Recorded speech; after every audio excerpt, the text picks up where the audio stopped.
Madame Lefèvre était une dame de campagne, une veuve, une de ces demi-paysannes à ruban et à chapeau falbala, de ces personnes qui parlent avec des cuirs, prennent en public des airs grandioses et cachent une âme de brute prétentieuse sous des dehors comiques et chamarrés, comme elles dissimulent leurs grosses mains rouges sous des gants de soie écrue. Elle avait pour servante une brave campagnarde toute simple, nommée Rose. Les deux femmes habitaient une petite maison à volets verts, le long d'une route, en Normandie, au centre du pays de Caux. Comme elles possédaient devant l'habitation un étroit jardin, elles cultivaient quelques légumes.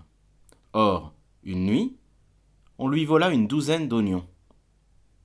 Dès que Rose s'aperçut du larcin, elle courut prévenir madame, qui descendit en jupe de laine.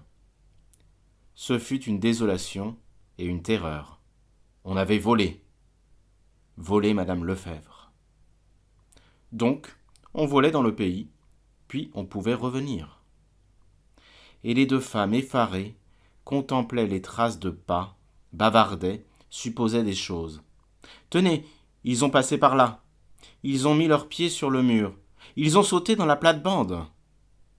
Et elles s'épouvantaient pour l'avenir. Comment dormir tranquille maintenant ?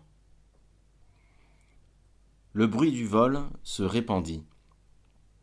Les voisins arrivèrent, constatèrent, discutèrent à leur tour. Et les deux femmes expliquaient à chaque nouveau venu leurs observations et leurs idées. Un fermier d'à côté leur offrit ce conseil. « Vous devriez avoir un chien. » C'était vrai cela. Elle devrait avoir un chien, quand ce ne serait que pour donner l'éveil. Pas un gros chien, seigneur. Que ferait-elle d'un gros chien ? Il les ruinerait en nourriture. Mais un petit chien. En Normandie, on prononce quin. Un petit freluquet de quin qui jappe. Dès que tout le monde fut parti, madame Lefèvre discuta longtemps cette idée de chien. Elle faisait, après réflexion, 1000 objections, terrifiée par l'image d'une jatte pleine de pâté.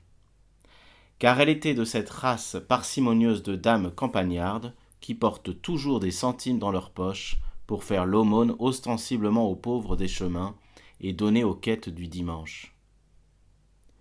Rose, qui aimait les bêtes, apporta ses raisons et les défendit avec astuce.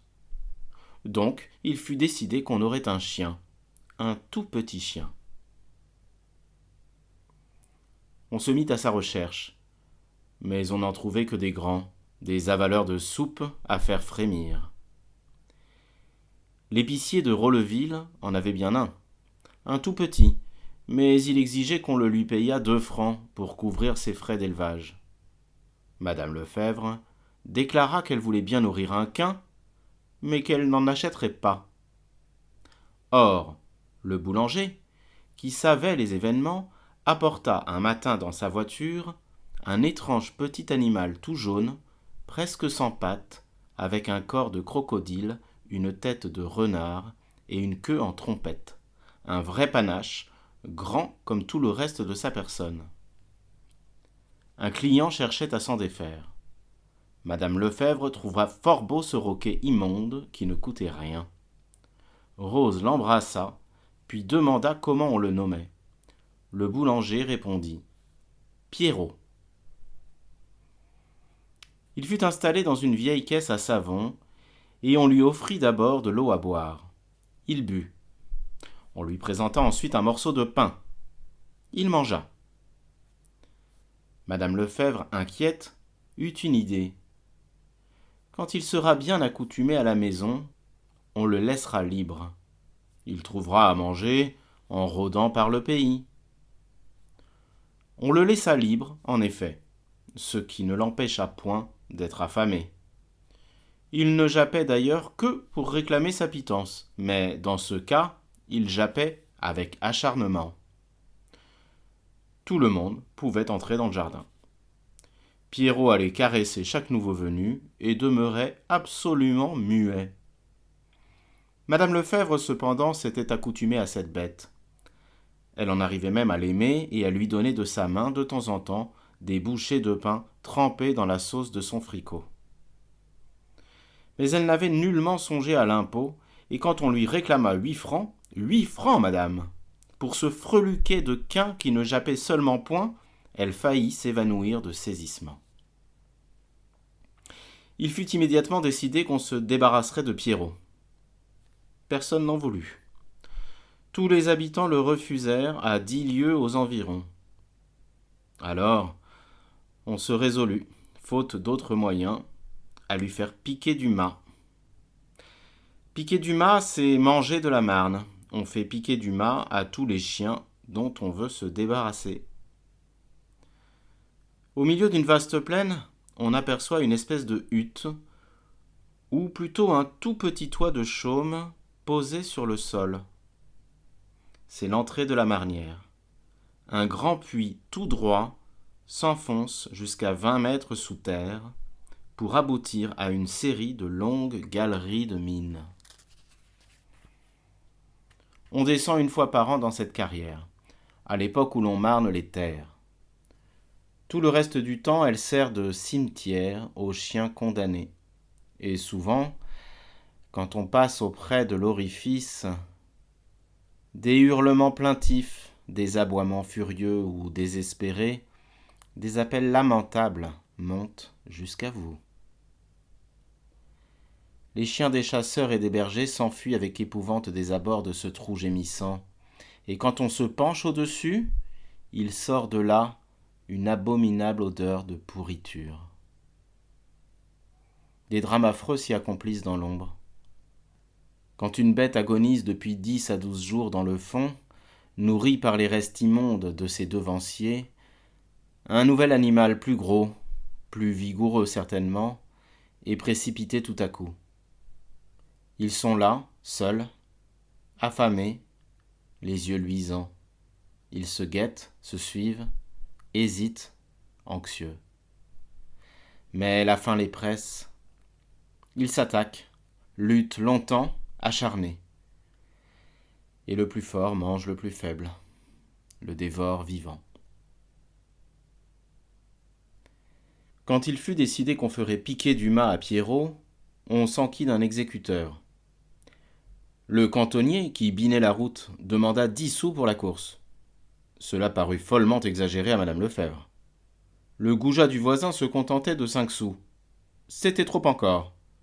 Et Rose, ayant fait observer qu'il valait mieux qu'elle le portasse elle-même, parce qu'ainsi il ne serait pas brutalisé en route et averti de son sort, il fut résolu qu'elles iraient toutes les deux à la nuit tombante.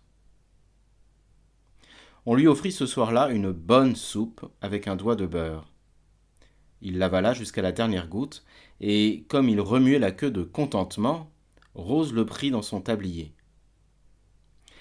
Elles allaient à grands pas, comme des maraudeuses, à travers la plaine. Bientôt elles aperçurent la marnière et l'atteignirent.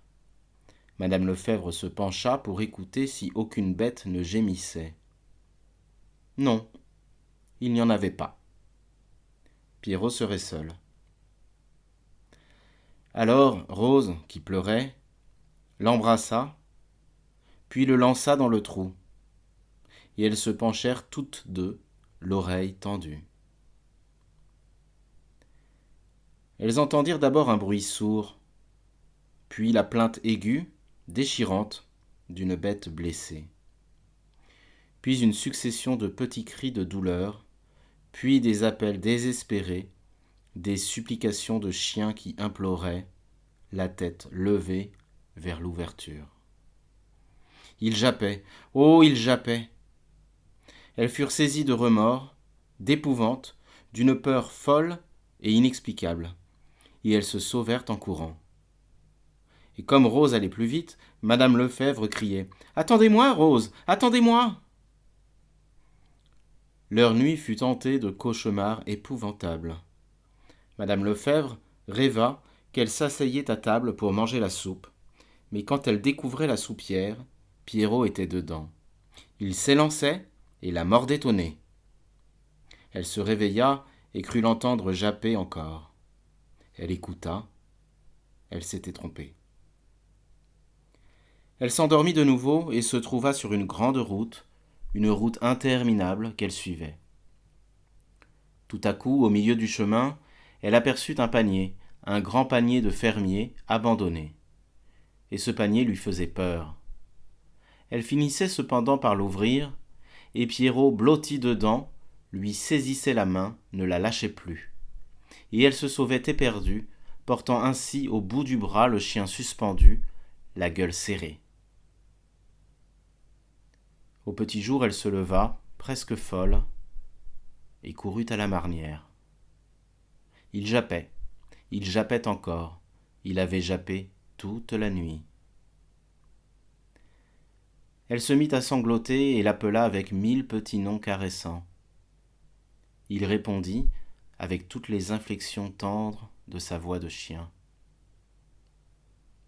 Alors elle voulut le revoir, se promettant de le rendre heureux jusqu'à sa mort. Elle courut chez le puisatier chargé de l'extraction de la marne, et elle lui raconta son cas. L'homme écoutait sans rien dire. Quand elle eut fini, il prononça « Vous voulez votre quin ? Ce sera 4 francs. » Elle eut un sursaut. Toute sa douleur s'envola d'un coup. 4 francs ? Vous vous en feriez mourir ! 4 francs ! Il répondit « Vous croyez que je vais apporter mes cordes, mes manivelles et monter tout ça, et me aller là-bas avec mon garçon et me faire mordre encore par votre maudit quin pour le plaisir de vous le redonner ? Fallait pas le jeter. » Elle s'en alla, indignée. 4 francs ! Aussitôt rentrée, elle appela Rose et lui dit les prétentions du puisatier. Rose, toujours résignée, répétait « 4 francs, c'est de l'argent, madame !» Puis elle ajouta « Si on lui jetait à manger à ce pauvre quin pour qu'il ne meure pas comme ça ?» Madame Lefèvre approuva, toute joyeuse. Et les voilà repartis avec un gros morceau de pain beurré. Elles le coupèrent par bouchées qu'elles lançaient l'une après l'autre, parlant tour à Pierrot. Et sitôt que le chien avait achevé un morceau, il jappait pour réclamer le suivant. Elles revinrent le soir, puis le lendemain, tous les jours. Mais elles ne faisaient plus qu'un voyage. Or, un matin, au moment de laisser tomber la première bouchée, elles entendirent tout à coup un aboiement formidable dans le puits.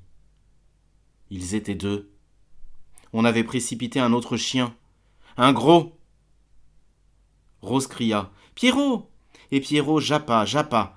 Alors, on se mit à jeter la nourriture, mais chaque fois, elle distinguait parfaitement une bousculade terrible, puis les cris plaintifs de Pierrot mordu par son compagnon qui mangeait tout, étant le plus fort. Elles avaient beau spécifier « C'est pour toi, Pierrot !» Pierrot, évidemment, n'avait rien. Les 2 femmes, interdites, se regardaient. Et madame Lefèvre prononça d'un ton aigre. « Je ne peux pourtant pas nourrir tous les chiens qu'on jettera là-dedans. Il faut y renoncer. » Et, suffoquée à l'idée de tous ces chiens vivants à ses dépens, elle s'en alla, emportant même ce qui restait du pain qu'elle se mit à manger en marchant. Rose la suivit en s'essuyant les yeux du coin de son tablier bleu.